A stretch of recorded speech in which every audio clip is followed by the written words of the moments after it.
You have what it takes to make an impact in the world. All you have to do is to take the first step.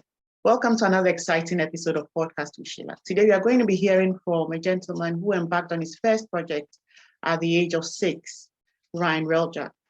Ryan is a Canadian activist who established the Ryan's Well Foundation to bring water to developing countries in Africa.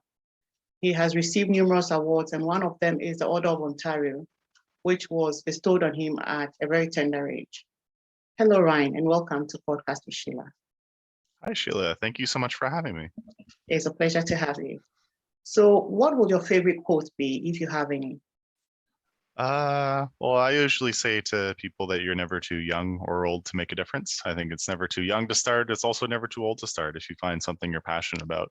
Another quote that I found that I really like is, I'd rather live humbly for a cause than die nobly for one. I think sometimes we can get so invested and so passionate about the issues that we care about that sometimes a lot of people who I've known, you can forget about yourself. So I think it's important to care about the issues that matter to you, and is also to care about yourself as well, to make sure you can maintain that and volunteer and be passionate for a long, healthy life.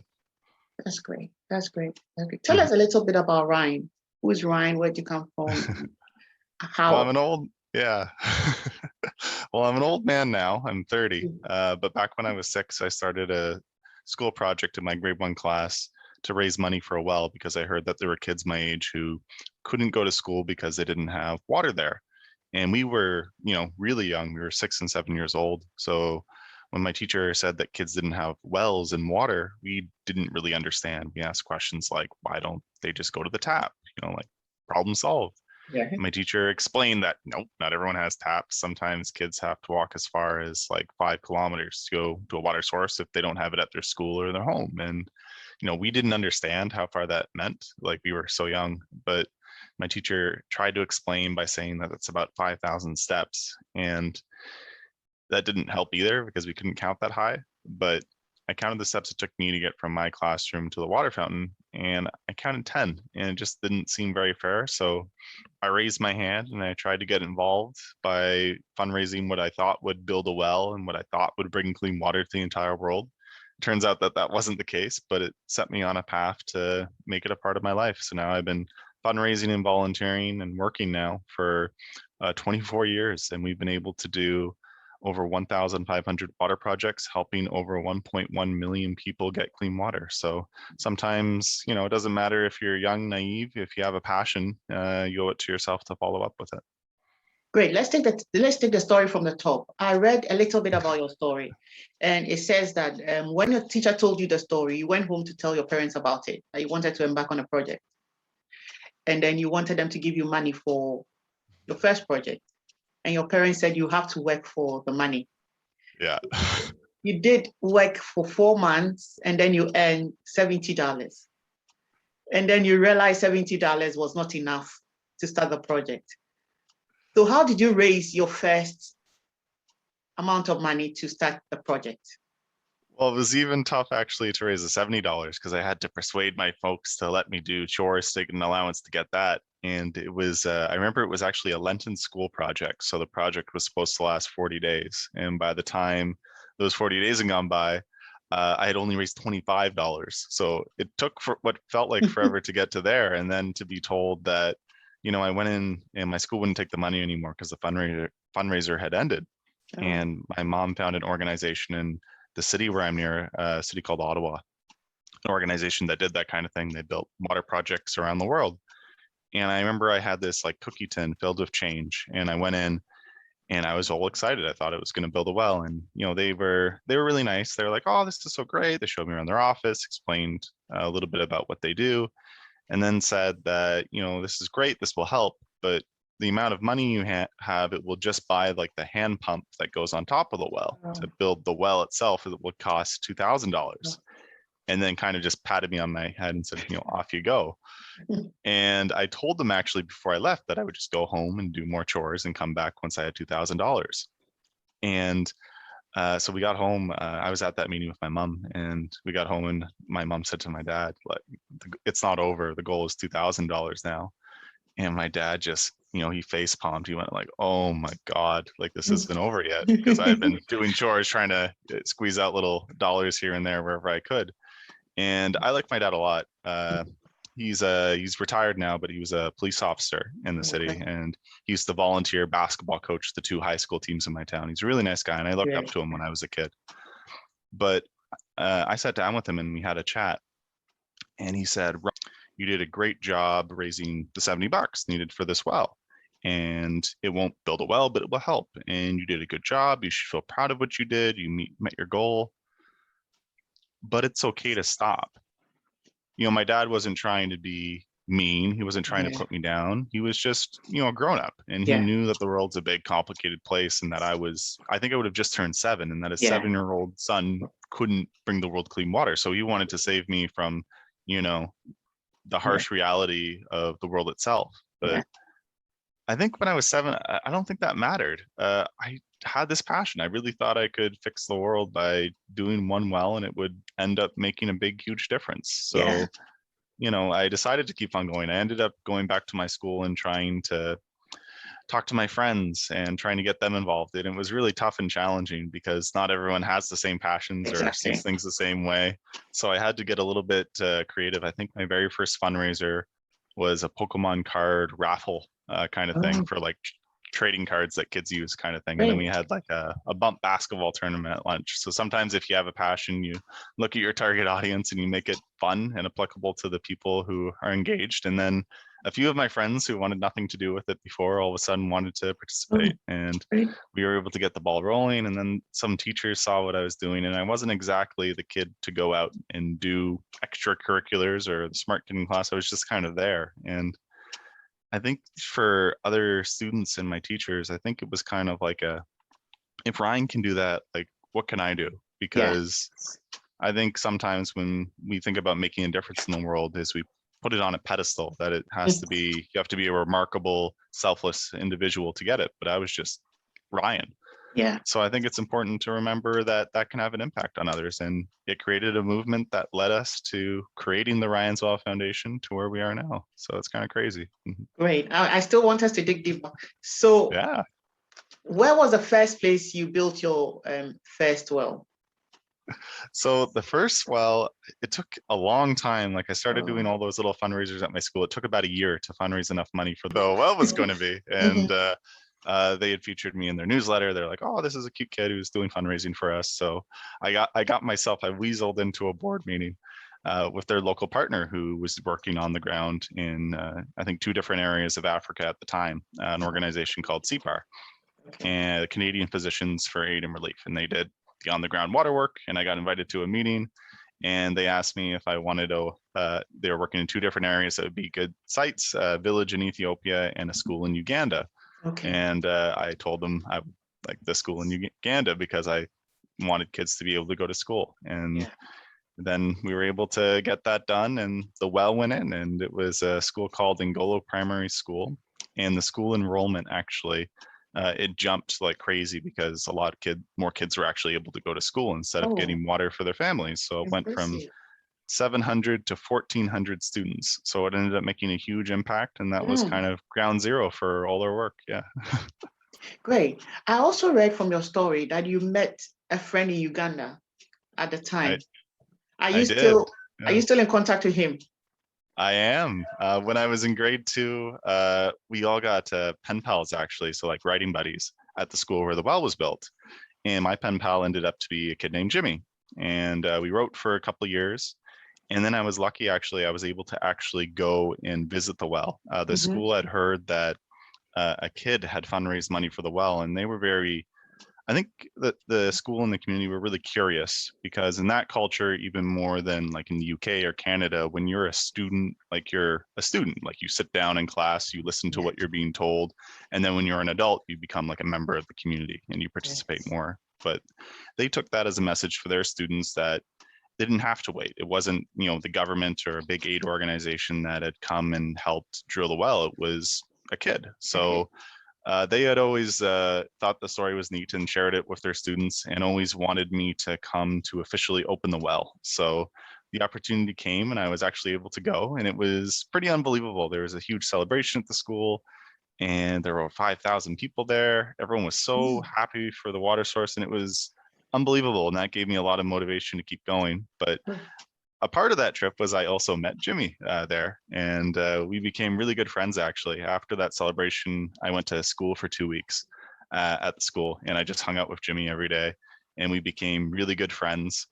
I actually learned on that trip that he was an orphan being raised by his extended family, but he was fine, and he was there. And after that trip, it was kind of a catapult for me for trying to fundraise for more water work. I came back, and there was a documentary done. It was on the Oprah Winfrey show a couple times. It was in magazines, but Jimmy was still in Uganda, and this would have been way back in the day. It would have been I would have went in 2000, and then in 2002, almost 2003, I think there was a lot of conflict actually happening in Uganda with civil war, with people fighting the government, and how it was called the LRA, the insurgency, and they operated off of child soldiers, so recruiting kids and teenagers forcibly to fight in the army. And unfortunately, the conflict got bad to the point where Jimmy's village was raided and he was abducted.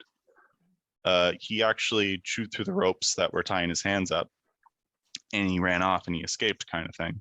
And he came back the next day to his village, and everything had been burned down. And the people that were left actually blamed Jimmy for the village burning down, because there were people who were from around the area where he was. It wasn't like it was an outside group, it was people from that area. And they said to Jimmy, like, you angered the army, and you made them upset by running away. You shouldn't have done that, and now we've all suffered as a result, and we've lost everything, so you're no longer welcome here.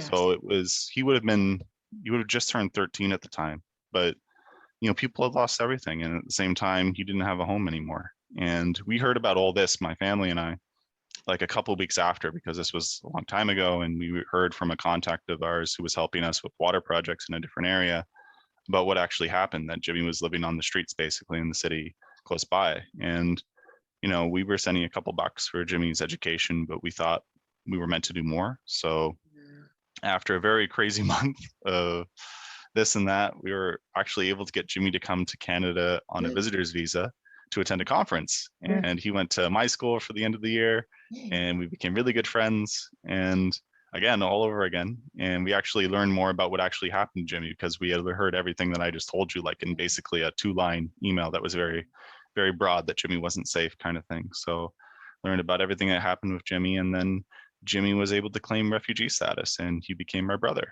So he ended up going to joining me at my school in my hometown of Kemptville, Ontario, so a small country town. He did really well. English would have been his second language when he came over. He was supposed to be entering high school, but his English was at like a 4th grade level. So it was kind of like my French. It was non très bien. It was kind of average, but he worked his butt off. He went to high school, went on to university, graduated. He's now in Western Canada. He's a pipe fitter and a welder. So he's the smart one in the family. He's got the actual job that makes money. And he's got a family now. He's got 2 kids, Amari and Quentin. One's 1, the other's 4. So great. With his wife out there, and he's doing really, really well. And I just saw him about a month ago. He came back to where I'm living for my wedding, actually. So I saw him not too long ago. So he's doing really well. This is a great story. This is so great. Yeah, it's kind of funny how it worked, but thankfully he was able to come. He was able to get safe, and he's been able to give so much joy in his life. Just the amount of things he's gone through is like something I've never had, will ever have to deal with, and that he fought it with such adversity, and still at the end of the day, he has so much kindness, and he still treats everyone with such respect, and wants to volunteer and do good things for the community, where no matter where he is amazing. So I'm really lucky to have him as a brother. Great. Are you getting married? I heard you chip in there that he be coming for your wedding. Are you getting married, or are you married already? I got married a month ago, actually. Yeah. So he came back, and I saw him then. Yeah. Congratulations. Thank you. Congratulations. Okay, let's go back to the well project. So after the first well, which other one did you do? Did you just stop there and went back to school to finish it off, or you did other projects? Well, I thought that one well would be the entire world getting clean water, but then learned that that wasn't the case. So kept on fundraising and working. And then after that trip to Uganda, there was a lot of energy and excitement around a lot of people who wanted to do their own fundraisers and volunteer. And a lot of them were a lot smarter than I was, who were older and knew a little bit more about international development and that kind of thing. So that led us to create the Ryan's Wild Foundation with the idea that we want to do really good quality, sustainable work that empowers and involves local communities as much as possible. I think when you look at international development, especially around water issues, is there's a huge problem with not a lot of proper due diligence and planning and making sure that the projects last and end up making a really good impact. So the entire idea is that we want to, have come around the story that anyone, even a kid, can make a difference, but really focus on the idea that really good quality work can be done to, give people water so that they can go to school, not have to get sick, so they can go to work and kind of build their own lives. And it all starts with water. And if you can do that in a responsible way, really involving the community so that they're, responsible for the water source and know how to fix it and are, there and present, it ends up making a huge difference. Do you think that being that young at the time you started the Well Project helped you to raise enough funds? Because people will be inspired by a young child doing this project, and everybody would like to put in a little bit. Do you think that helped as a child? In terms of fundraising the money, not in the beginning for sure. It took me a long time to get people to take me seriously. But in terms of actually starting the initiative, if I wasn't a kid, I don't think I ever would have started it. I would have looked at the problem and said, oh, it's too complicated, it's too hard, it's on the other side of the world, it's something that I can't have a role in. So sometimes as a kid, you don't see things that way. You're told that you can do anything and you have a passion. And if you have the, some basic stepping blocks in front of you on what to do next. And I think as, educators and parents and everything else, I feel like when you do find passions, if you can not do something for the child, but, give them the building blocks to go forward, it ends up, making a profound impact. So I was lucky I had those people around me. I think the most important thing my mom actually did when I came home with the idea that I wanted to raise $70 is once she told me no a couple times and it was clear that I was going to try to do this, is she drew a thermometer with lines on it, like 2, 4, 6, 8, all the way up to $70.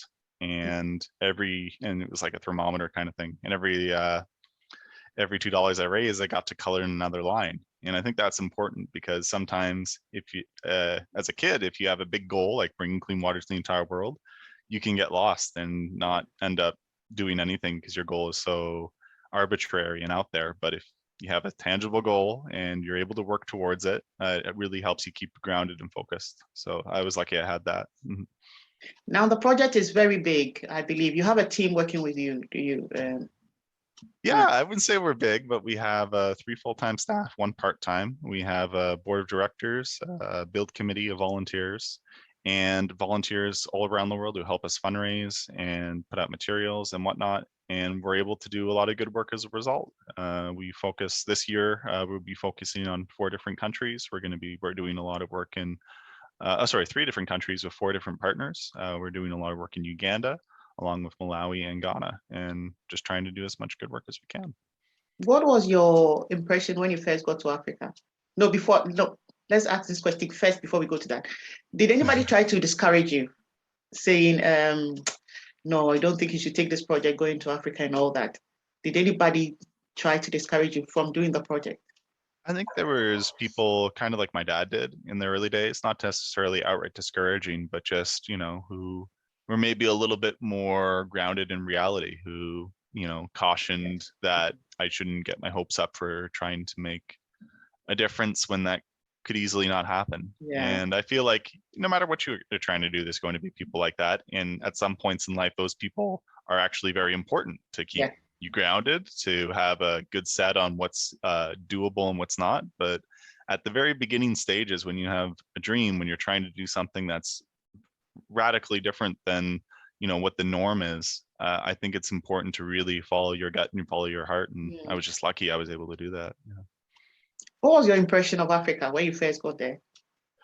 I was a bit blown away. I remember getting off the plane when I first got, and it smelled and it just felt different kind of thing. And then I think they'll go to recess and go to class. And I had this idea in my head that it was going to be really, really different. Like I'm from rural Canada, where I thought was, regular from my standards. And I thought this place in the middle of Africa was going to be incredibly different because it's on the other side of the world.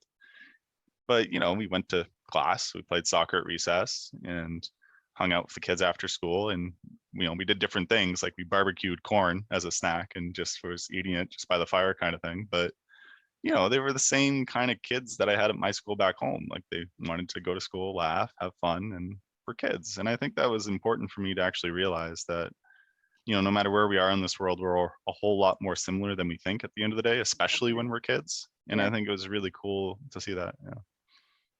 How has this WELL project helped your life or changed your life? It's been unbelievable. I've been able to meet so many people that I wouldn't have been able to otherwise. I've been able to be, I was kind of lucky. I was the kid who kind of had the idea, but ever since then, it's become a community of people of all different stripes around the world who have really added to it and made it special. And I've just been lucky. I've been able to tell my story and be a part of it for as long as I have as a volunteer, and now working for the last 5 years with the project work, and now as executive director. You don't always get that opportunity. Usually, sometimes you have to grow up and get a job. I haven't had to grow up yet, but just being grateful and and trying to do as much work as we can. And I'm in a lucky situation. You think that if you had an opportunity, you do it differently? Oh, that's a tough one. I don't think I'd change anything. I've watched too many TV shows where someone changes something different in the time stream and it affects too many different things. I'm glad I just had people in front of me who gave me those options of what to do next. And I don't think I'd change anything, no. What other projects do you do aside this one? I think I saw one other one that says My Hero Project. Is that something else you are doing? There's been the story featured in so many different, because it was kind of weird what happened as a kid as it got disseminated in lots of different languages all around the world. So it's in random textbooks that we have no idea about. And I think just the fact that a kid can make a difference, I think is a universal concept. And we're lucky that the story has been shared in, lots of weird books and textbooks and everything else all around the world. So I remember that one especially. That's a long time ago. That was a school project that a grade 4 did on us, and they did a web page, and for some reason it still shows up in Google when you put it in. Okay.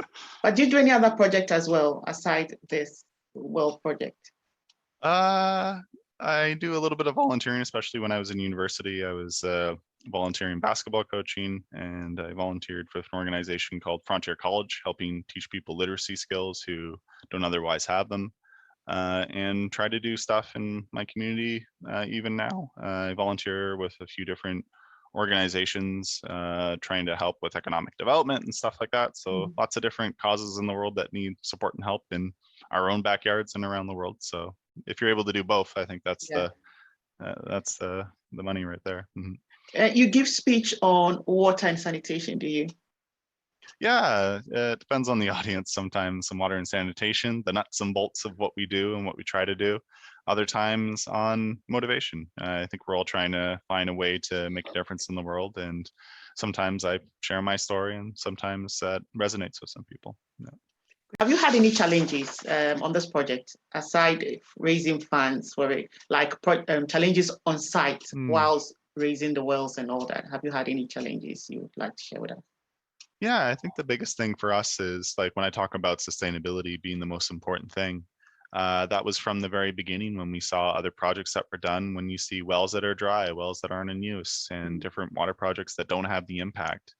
And the big question was why? And it's because if I think there was this idea, especially in like the 90s with international development, where if you just do the project itself, it will take care of itself. Like, it's such an investment that it will work itself out. And because of that, I think there's this crazy statistic where they figured about 80% of wells, for instance, that were drilled in the 90s by international aid organizations, about 80% no longer worked within a year because there was no planning, there was no organizing the local community to really have the tools to take care of them, no training pump mechanics in certain districts, and it just goes such a long way. So we've just tried to really look at our work and try to make sure that we're not missing any of those steps, because we want, when we do a well, it's a expensive cost, but it needs to last for a lifetime. It just doesn't need to last for a photo op or just to say that it's being done. And so part of the ways that we've been able to try to do that is really start planning over a year in advance before a well gets even put in, to engage the local community, to establish water committees, as well as really get that training and capability in there. So when something goes wrong, when a well needs to be flushed, when pieces need to be fixed, that they have people know who to go to and how to maintain things, that certain bylaws are put into place on how the well can function, that community chooses.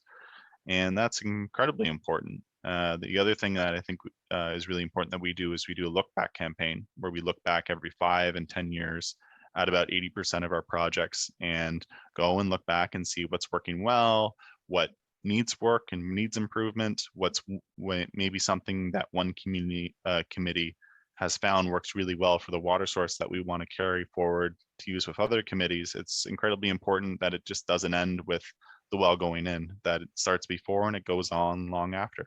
Mm-hmm. Right. There is something you said on, I don't know whether it's on your website, but I picked something on one of the pages because I've read a lot of things about you. And there was something you said that I think I'm going to try to summarize it. Like age shouldn't be a hindrance. Anybody can impact the world. It doesn't matter where you're young, old, it doesn't matter. You'll be able to impact the world. Just look for something you are good at and then run with it. This is a very big message, seriously, Ryan. I think over the month, I interviewed consistently 4 children between the ages of 10 and 12, if I'm right. I don't remember, but 10 and 12. And those children are doing brilliantly. That was the time I found you on Wikipedia. On Wikipedia? On Wikipedia, because I'd keyed in children who are doing exceptional things in the world, and you popped up. But later on, when I read about you, I realized you are old now, but I reached out to you anyway. So these children are doing marvelously well. And I was surprised at the kind of things they are doing. Actually, one of the children is a board of director in an organization, and she's doing exceptionally well, plus a few other ones that came on. And I think that from their story, that their parents have been their guide and have encouraged them. And I asked them most of them, I asked them how their friends felt about their successes and the things they were doing. And I think that I got a unified answer, as in, we don't have friends because they don't like us. They think that it should rather be them in their position and not them. I don't know if I'm making sense. No, you're making a little bit of sense, because it can be a challenge trying to figure out, like, already as a kid, trying to grow up and discover who you are and what you want to do in your life without going outside the norm. That's already a challenge. And I had that discussion with my parents, with my friends, with, you're always trying to figure out who you want to be, and what's important is sometimes you do something different and it can alienate you from certain things. And I definitely remember feeling and experiencing that. But at the same time, I think one of the lucky things that I did with my folks when all this was going, especially in the heart of it, was they helped make time so I could be a kid. So, I could go play hockey and spend time with my friends and sleep in on the weekends sometimes and do nothing. And I think that's incredibly important. Like how we kind of started this conversation is, when you're young, you have, you're at your highest passion I think you could ever be at. And your people are almost in that mindset that you want to die nobly for a cause, that you want to go above and beyond what's required to really make an impact.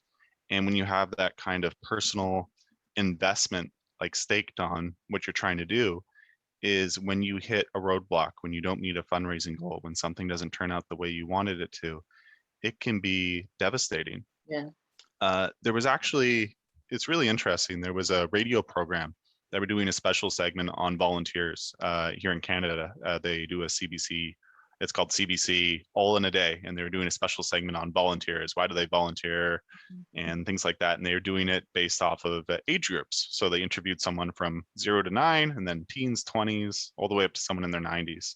And this was a long time ago. I would have been 9 years old. I was the 9-year-old they interviewed, and they asked all sorts of questions. Why do you do what you do? Why do you volunteer? And they did it with the 9 different people.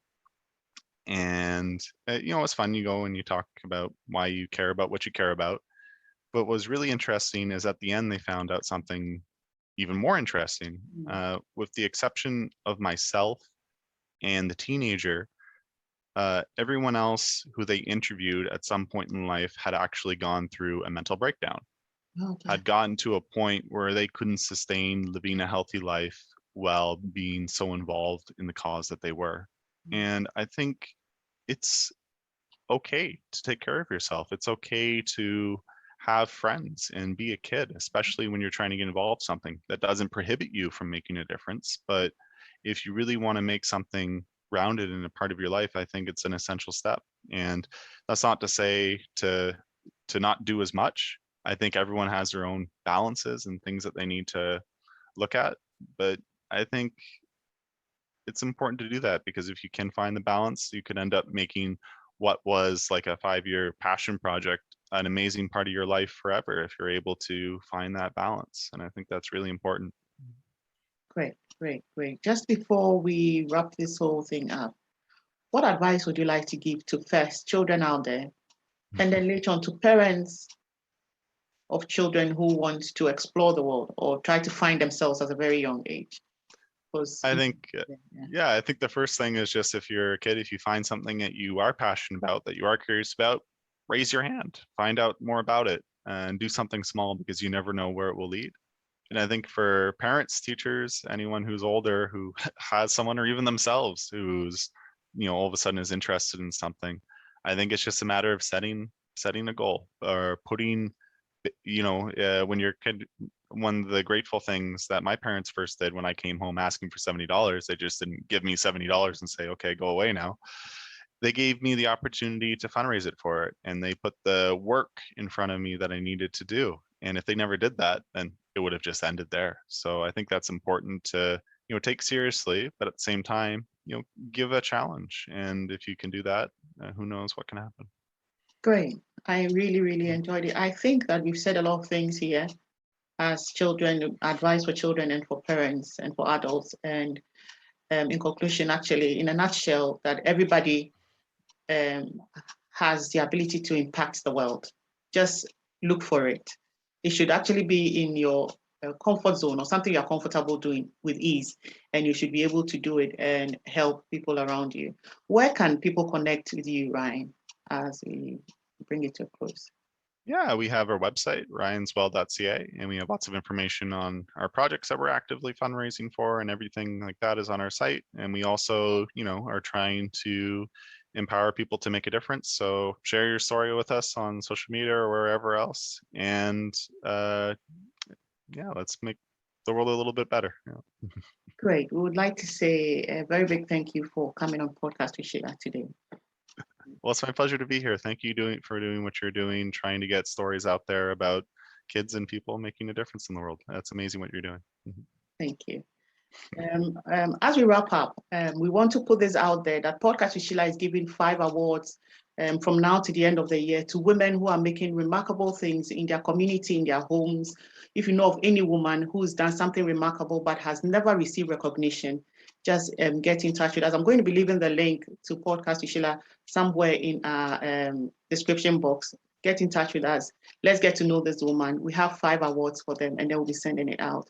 So if you've been listening to this episode, this has been season 2, episode 27 of our podcast series, where we've been bringing your way seasoned guests with inspiring real life stories to share with us. Do not miss out on all these lovely experiences. Subscribe and be notified when a new episode is released. We have a video presentation of this episode on our YouTube channel. Just search for Podcast with SHEILA on YouTube and you'll find us. Until we meet.